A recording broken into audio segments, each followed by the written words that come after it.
കേരം തിങ്ങും കേരള നാട്ടിൽ KR ഗൗരി ഭരിച്ചിടും.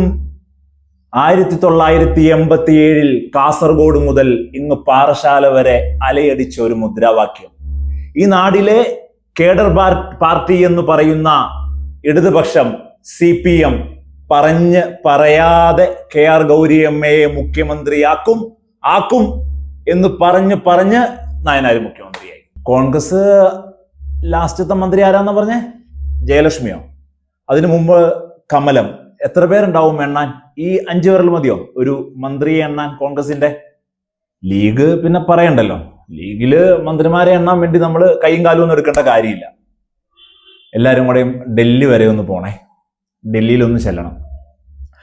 ഒരു പാർട്ടി ഒരു സംസ്ഥാനത്തില് മുഖ്യമന്ത്രിയെ തെരഞ്ഞെടുക്കുന്നതിന്റെ ഒരു ഏകതാ സ്വഭാവം കണ്ടുപഠിക്കുന്നേ. നമ്മൾ തന്നെ ചെയ്ത ഒരു ന്യൂസ് ഉണ്ട്, വോക്സ് കണ്ടുപഠിക്കൂ BJPയെ എന്നൊക്കെ പറഞ്ഞിട്ട് ഇവിടെ. അതിന്റെ ഒരു ബാക്കി എന്നോളം വീണ്ടും പറയാൻ പോവാണ്.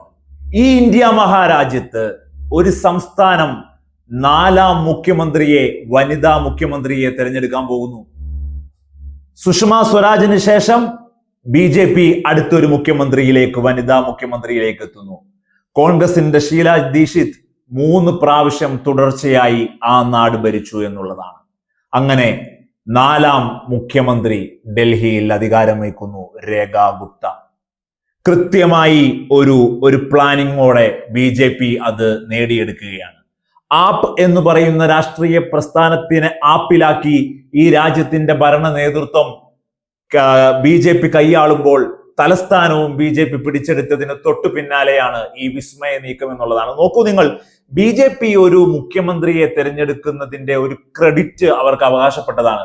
ഏതൊരു സംസ്ഥാനത്തെയും മുഖ്യമന്ത്രിമാരെ തിരഞ്ഞെടുക്കുമ്പോൾ ഈ CPM കേഡർ പാർട്ടി എന്നൊക്കെ പറയുന്നവർ, കോൺഗ്രസ് എല്ലാം കണ്ടുപഠിക്കണം. പ്രത്യേകിച്ച് കേരളത്തിലെ രാഷ്ട്രീയ സാഹചര്യം ഇങ്ങനെ തലമേൽ കീഴ്മറിഞ്ഞുകൊണ്ടിരിക്കുന്ന ഒരു സാഹചര്യത്തിൽ ആര് മുഖ്യമന്ത്രിയാവും, ആര് KPC പ്രസിഡന്റ് ആവും, ആരാണ് നേതാവ്, ആരാണ് വക്താവ്, ആരാണ് ഈ ഒരു പാർട്ടിയെ പ്രതിനിധീകരിക്കേണ്ടത്, എങ്ങും കുഴപ്പമാണല്ലോ കേരളത്തിൽ.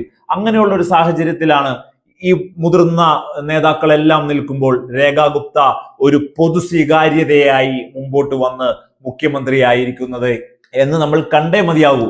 ഈ നാട് കേരളത്തിൽ 6 പതിറ്റാണ്ട് 64 വർഷമായി ഈ സംസ്ഥാനം രൂപീകരണം കൊണ്ടിട്ട് ഇന്നുവരെ ഒരു വനിതാ മുഖ്യമന്ത്രിയിലേക്ക് എത്താൻ നമ്മുടെ നാടിന് കഴിഞ്ഞിട്ടുണ്ടോ? കഴിഞ്ഞ പ്രാവശ്യം നമ്മൾ ഈ KR ഗൗരിയമ്മയെ എന്നോണം ഒരു പ്രശസ്തമായ ഒരു മുദ്രാവാക്യം പോലെ അല്ലെങ്കിൽ ഒരു ചിന്താഗതി പോലെ ശൈലജ ടീച്ചർ വന്നിട്ടില്ലെങ്കിൽ കൂടി ശൈലജ ടീച്ചറിന്റെ ഒരു തരംഗം ആഫ്റ്റർ കോവിഡിന് ശേഷം കഴിഞ്ഞ നിയമസഭാ തെരഞ്ഞെടുപ്പിൽ കണ്ടതാണ്. ശൈലജ ടീച്ചറിന്റെ ഒരു പ്രഭാവം ഇങ്ങനെ ഉയർന്നു വരുന്നത് കണ്ടതാണ്.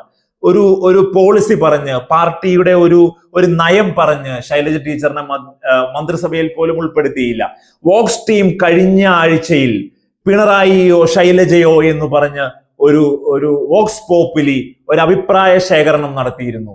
99.9 പേരും പറഞ്ഞത് എന്താണ്? പിണറായി ഇത്രയും നാൾ ഭരിച്ചില്ലേ, ഒരു മാറ്റം കേരളത്തിലും വേണ്ടേ, ഒരു വനിതാ സാന്നിധ്യം വേണ്ടേ? ഈ നാട്ടിൽ സ്ത്രീ ശാക്തീകരണം പ്രസംഗിക്കുന്ന, മാറി മാറി ഭരിക്കുന്ന വലതിടത് മുന്നണികൾ ഒറ്റക്കെട്ടാണ് ഒരു വനിത ഉയർന്നു വരുന്നതിൽ, അവരെ ഒഴിവാക്കുന്നതിൽ. ഉയർന്നു വരുന്ന വനിതയെ തലക്കടിച്ച് താഴെയിരുത്താൻ ഇരു മുന്നണികളും മുന്നിലാണ് എന്നുള്ളതാണ്. ഇത്തവണയെങ്കിലും നട്ടലുണ്ടോ ലീഗിന് ഒരു വനിതാ മന്ത്രിയെ തെരഞ്ഞെടുക്കാൻ? ഭരണം കിട്ടിയാൽ ഒരു വനിതാ മന്ത്രിയാക്കാൻ നിങ്ങൾക്ക് നട്ടലുണ്ടോ? അതേപോലെ തന്നെ LDFനോട് ചോദിക്കുകയാണ്, ശൈലജ ടീച്ചറിനെ പോലെ ഗൗരിയമ്മയ്ക്ക് ശേഷം ഏറ്റവും ശക്തമായി ഈ സംസ്ഥാനത്ത് നിൽക്കുന്ന വ്യക്തിപ്രഭാവമായ ശൈലജ ടീച്ചറിനെ വ്യക്തമായ ഒരു ലേബലിൽ പ്രസന്റ് ചെയ്യാൻ LDFന്, ഇടതു മുന്നണിക്ക്, CPMന് നട്ടലുണ്ടോ? കോൺഗ്രസിൽ ആരാണ് ജയലക്ഷ്മിക്ക് ശേഷം ഒരു പിന്നോക്ക സംവരണ മന്ത്രി എന്ന് പറഞ്ഞു വയനാട്ടിൽ നിന്ന് പേരിനായ ജയലക്ഷ്മിക്ക് ശേഷം ഈ നാട്ടിൽ വലതുപക്ഷം, കോൺഗ്രസ്, ഐക്യജനാധിപത്യ മുന്നണി നട്ടല്ലോടെ ചങ്കുറപ്പോടെ കാണിക്കുന്ന ഒരു വനിതാ മെമ്പറാണ് ആരാണ്? നിങ്ങൾ കാണിക്കുന്നേ. ഡൽഹിയിൽ ഇങ്ങനെ നടക്കുന്ന ഒരു സംഭവങ്ങളൊക്കെ കണ്ട് നിങ്ങൾ പഠിക്കുന്നേ. ഞങ്ങൾ കാത്തിരിക്കാം.